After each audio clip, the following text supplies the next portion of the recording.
шагыйрә Шәйхзада Бабич исемендәге республика премия лауреаты Лариса Абдульнаның бер шәлкем шигырьләре Рәсәй Язучылар союзы тарафынан нәфис тәрҗемә итеп билгеләнде. Һаумыгыз. Эфирда интервью студияла Гөлсемә Эштанова. Программабызның кунагы шагыйрә һәм Шәйхзада Бабич исемендәге республика яшьләр премия лауреаты Акбулат журналының баш мөхәррире Лариса Абдуллина.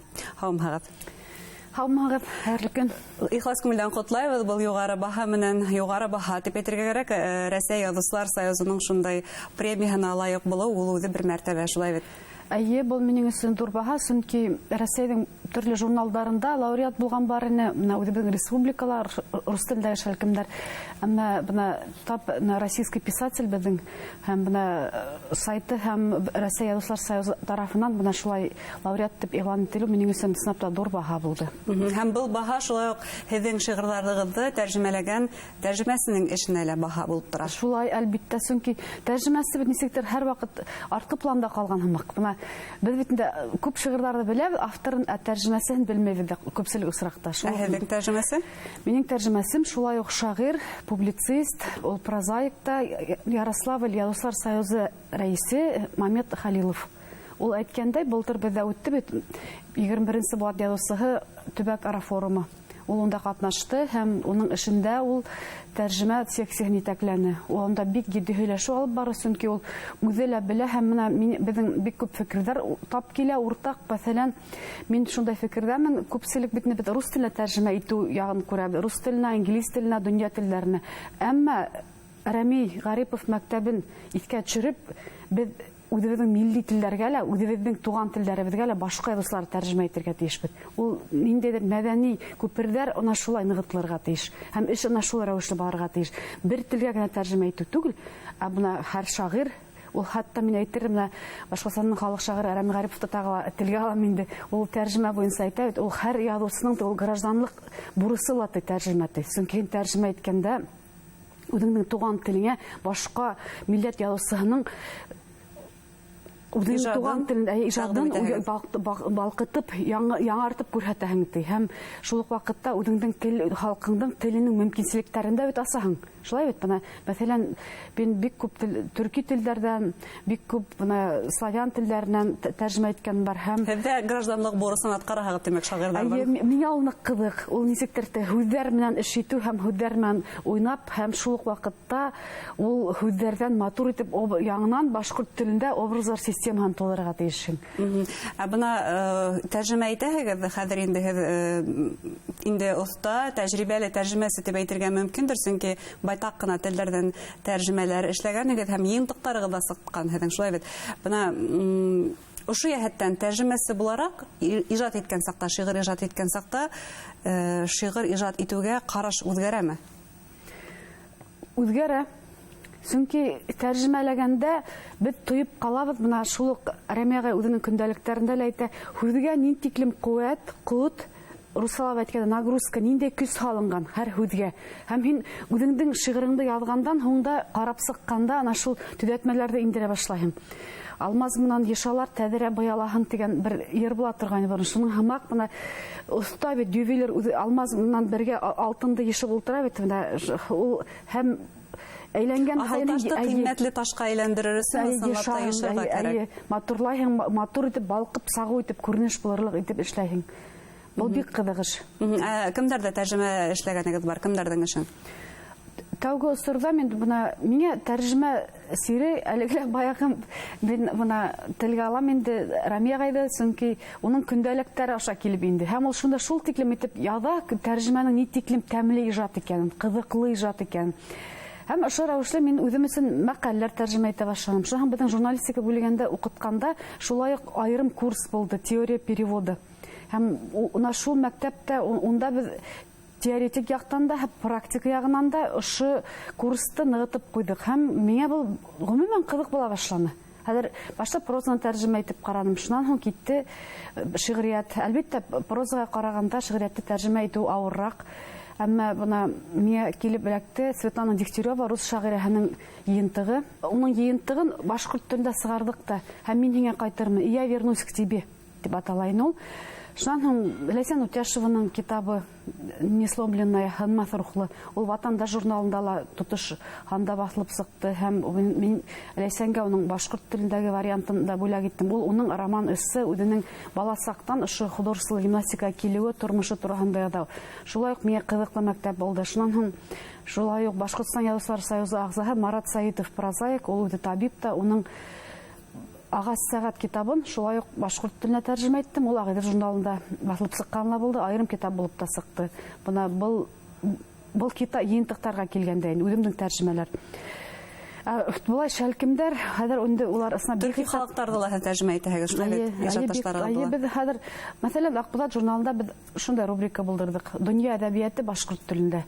Һәм әленнән-әле, мәсәлән, Кумык, Нугай, Казак, Кыргыз, шулай ук менә славян халыктарын әйтәйек, Белорус, рус телләреннән, менә уларның әсәрләрен, Молдаван телләреннән, уларның әсәрләрен, балалар әсәрләрен балаларга башкортча тәрҗемә итеп бирәбез. Менә быелдан хәзер башлайбыз бит инде, башланык. Акбузат журналында шулай ук дөнья әкиятләрен башкорт теленә тәрҗемә итәбез.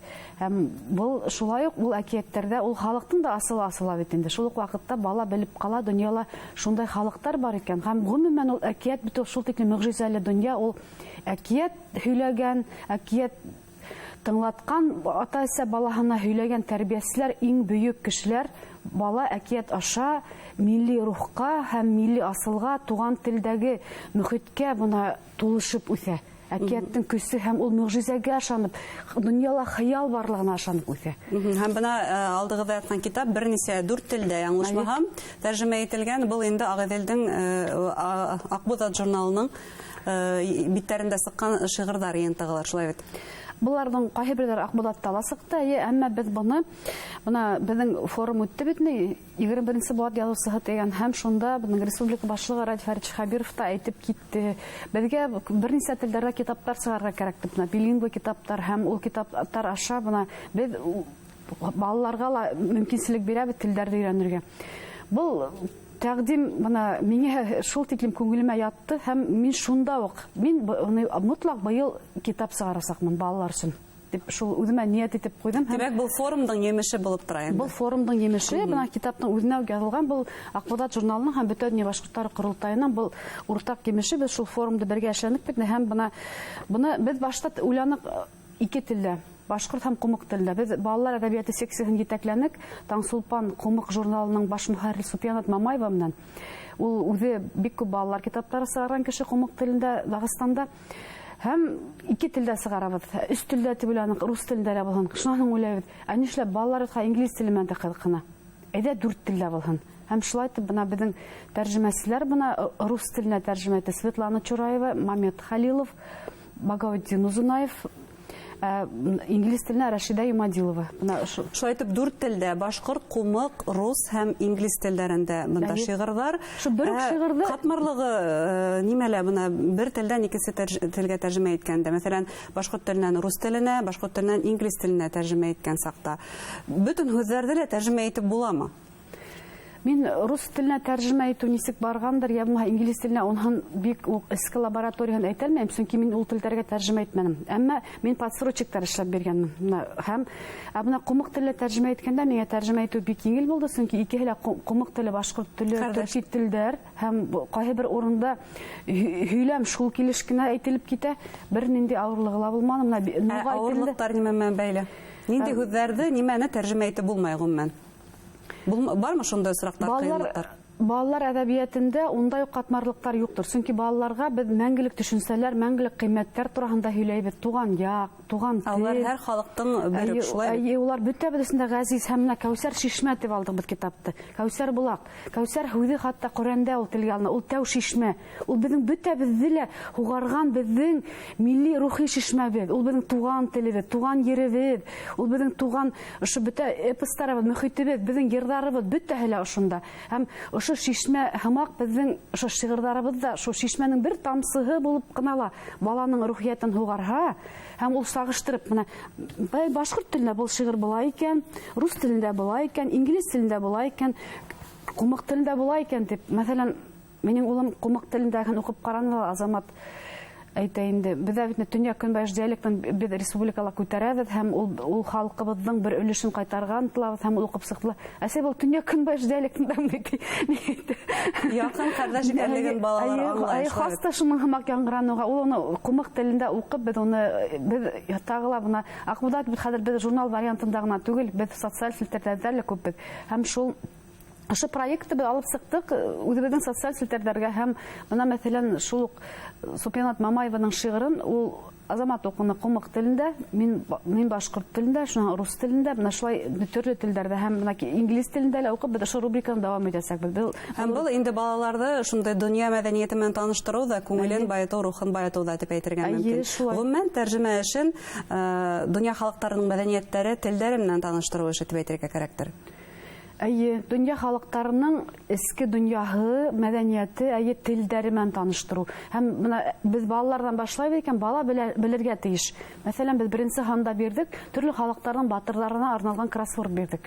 Һәм унда бала Урал батыр ғына түгел икән да баһа донъяла, беҙҙең генә батырыбыҙ түгел, башҡа халыҡтарҙың да батырҙары бар икән. Һәм ул батырҙарҙы биргән халыҡ бар икән тип бала белеп үҫергә тейеш. Һәм был үҙенә күрә бына үҙеңдең туған халҡыңды яратҡан һымаҡ, һин башҡа халыҡтарға ла шулай мәҙәниле мөнәсәбәт, менә быйыл беҙҙең мәҙәниәт йылы, рухи мираҫ йылы, беҙ бигерәк тә ана шул тәржемә аша элекке Совет дәүләтендәге рухи күперҙәрҙе, шул дуҫлыҡ күперҙәрен нығытырға тейешбеҙ. Сөнки тап һүҙ аша бер үләһәң тәүге китапта ла әйтелгән бит. Сначала было слово, иң тәүҙә һүҙ булған. Һәм наш тап шул һүҙ менән беҙ һүҙ хатта һуғыштарҙы туҡтатырға, иң ҡурҡыныс янъялдарҙы туҡтатыу көсөнә йә, һүҙ ҙур көскә йә. Һәм бына был һүҙҙең ҡәҙерен әлбиттә тәржемәселәр иң төптән иң яҡшы белгән кешеләр тип әйтергә мөмкин. Ҙур рәхмәт һеҙгә, Лариса, бөгөнгө әңгәмәгеҙ өсөн. Артабан да һеҙгә уңыштар теләйбеҙ, илһамлы ижад һәм нәфис тәржемәләр шулай уҡ. Рәхмәт, ҙур. Хөрмәтле тамашасылар, шулай итеп беҙҙең студияла шағира, Аҡбуҙат журналының баш мөхәррире Лариса Абдуллина булды. Иғтибарығыҙға ҙур рәхмәт. Һау булығыҙ.